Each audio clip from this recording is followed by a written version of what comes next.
So often we are disgruntled about things and we don't do anything about it. You have a complaint about maybe something going on in your neighborhood, something going on at your church, something going on at school, and you may say something to your spouse or friends, but how many of us actually are proactive and we do something about it? In February 2010, Eli Yokley had grown frustrated with the way Missouri media covered state politics. In his opinion, too many outlets were either missing important news or they were biased.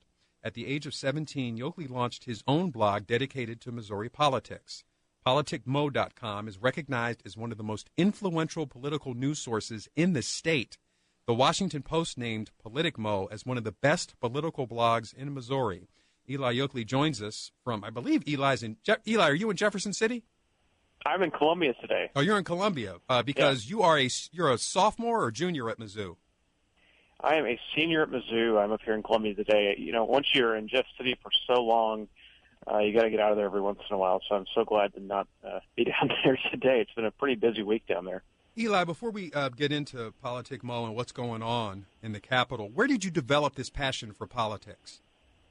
It started down in fifth grade. I started the first newspaper in my class. We covered local events, and we covered the school. And my superintendent, Ron Langford, he's now at Desi, actually, he bought the first subscription over the summer, and it kind of just sprang up from that. I started covering Joplin politics whenever I was in high school, and then I graduated high school, and a couple days later I was in Springfield covering the Senate race. So it's been moving pretty quickly. It's a lot of fun. There's never a dull moment here in Missouri. There's always something interesting happening.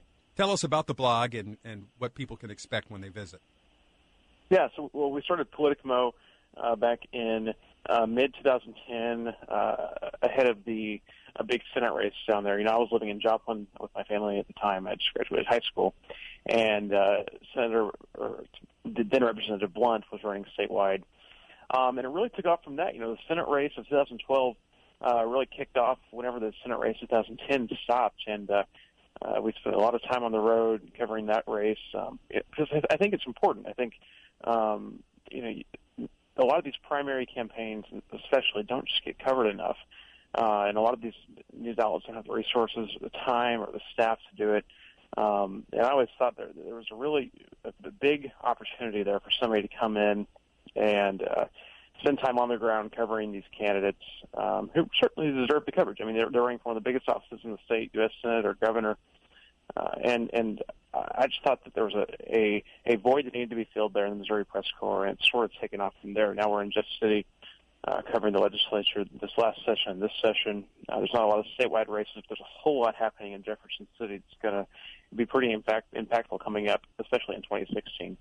And before we get into the issues, let's talk about the political landscape right now in Jefferson City. I mean, obviously, to a lot of our listeners in St. Louis, Jefferson City is another world, and either people don't have the time or interest to follow exactly what's going on there every day. They don't have the pulse of the community like you do.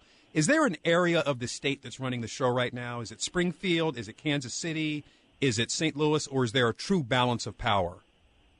Well, frankly, the governor, he's from DeSoto down in Jefferson County, but most of the legislative leadership is honestly from the St. Louis area. House Speaker Tim Jones is from Eureka. He always says he's a representative from the Six Flags down there. You've got John Deal, who's the majority leader in the House. He's the guy who controls what goes on the floor of the House. He's from Town and Country. And over in the Senate, you've got the Senate Pro Tem is from St. Charles.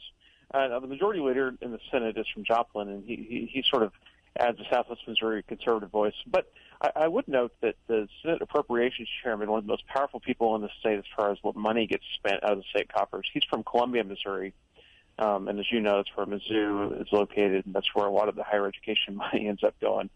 And in the House, the budget chairman there is from St. Louis, Rick Stream, and he's running for St. Louis County Executive now, actually, as a Republican. So, frankly, a lot of the legislative power is centered over there in the St. Louis area, but whenever you're passing a bill, it has to go through the Senate, and every single one of those senators has the same ability to stop up legislation. So I think that the way the Senate works sort of does put sort of a balance on some of the St. Louis dominance of Missouri politics. Let's talk about this tax cut that a lot of Republicans are in favor of. The governor says if it gets that far, he's going to veto it. Talk a little bit about that issue. What's going on? Well, it's deja vu from last year. The Republicans in the House and Senate sent the governor a tax cut. Rewinding a little bit to last year, last year's tax cut included a lot of provisions that the governor was really able to capitalize on. At the end of the day, the tax cut would have been about $1.2 billion in reduced revenue if you accept the governor's numbers on it, and it increased taxes on prescription drugs and textbooks. Those were two of the big points the governor used against it last year. None of that's in here this year.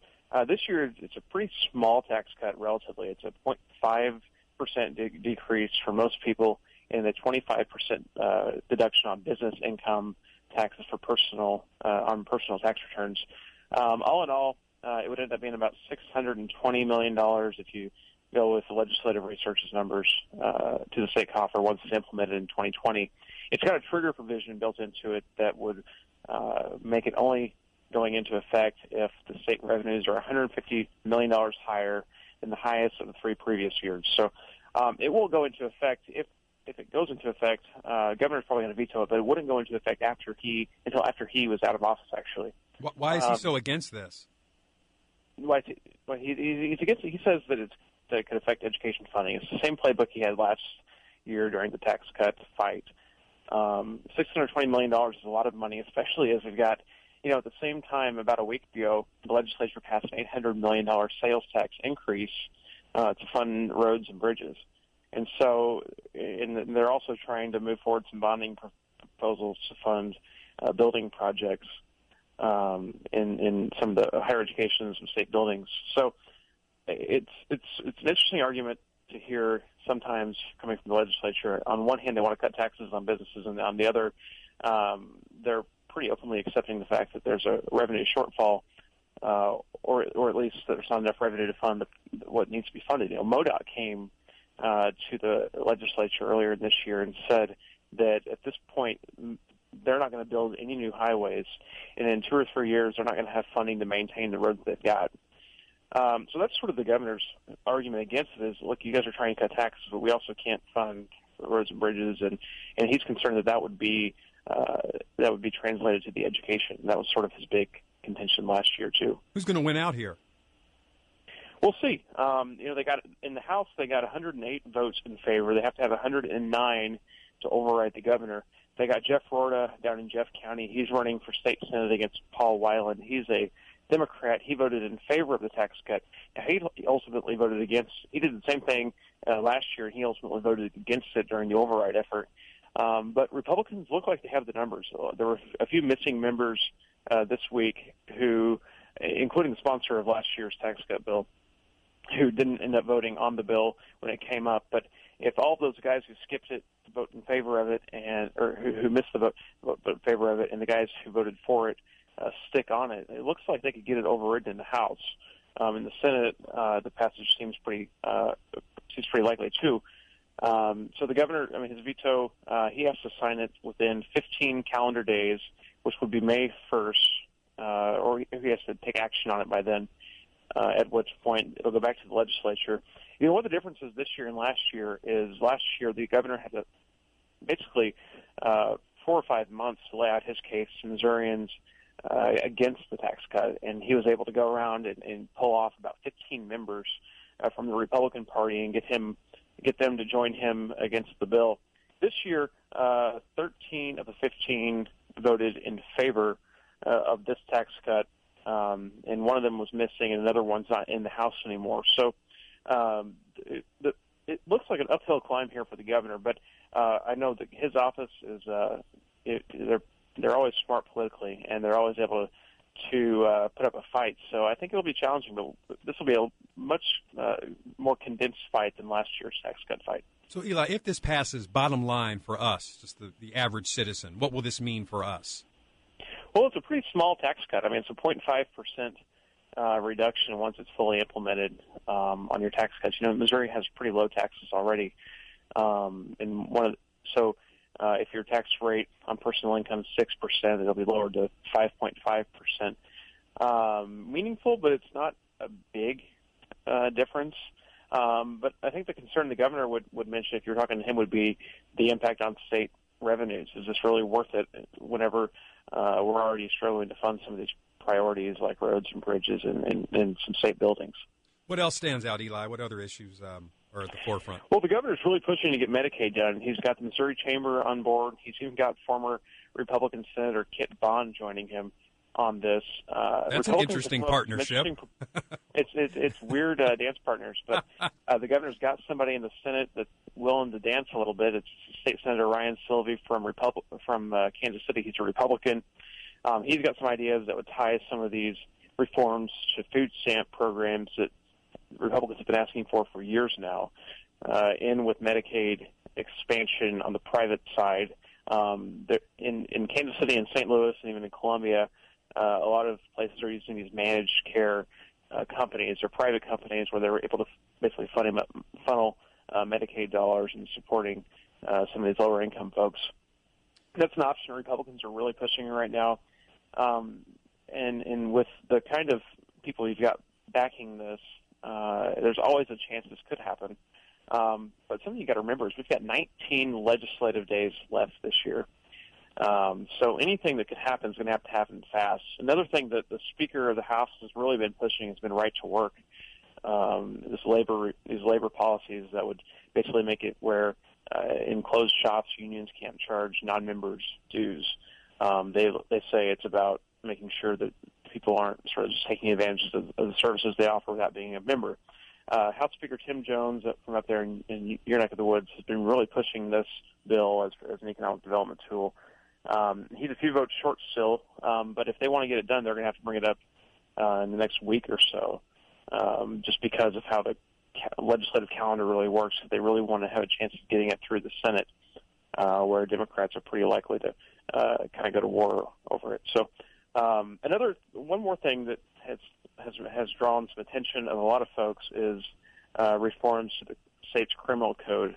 It hasn't been really touched in about 30 years, and there's a lot of movement to kind of address that. There has been one of the provisions in there would make the first offense for a misdemeanor amount of marijuana. It would take out the jail time associated with that, and that would help save some of the local public defenders some money. You know, the public defender system is pretty underfunded right now in Missouri, and anytime there's a jail sentence associated with a crime, somebody has to get a public defender. So small reforms like that are what's in this criminal code. Republicans and Democrats are working on this. In fact, the judicial chairman in the House is joining with the Senate Minority Leader, Jolie Justice, on trying to get something through on this. So we'll see. You know, nothing is ever dead in the Missouri Senate, and there's 19 days left. So there's a lot of things on the calendar, and we've got some time. So anything is on the table at this point. He is Eli Yokley. The name of the blog is PoliticMo.com. Right to work, Medicaid, tax cuts, changing the criminal code with regards to marijuana. Anything to do with politics, chances are he's got you covered. Eli, we really appreciate your time, and we will catch up to you, hopefully, maybe in the next couple of weeks as the legislative session winds down. Great. Thanks. Thank you.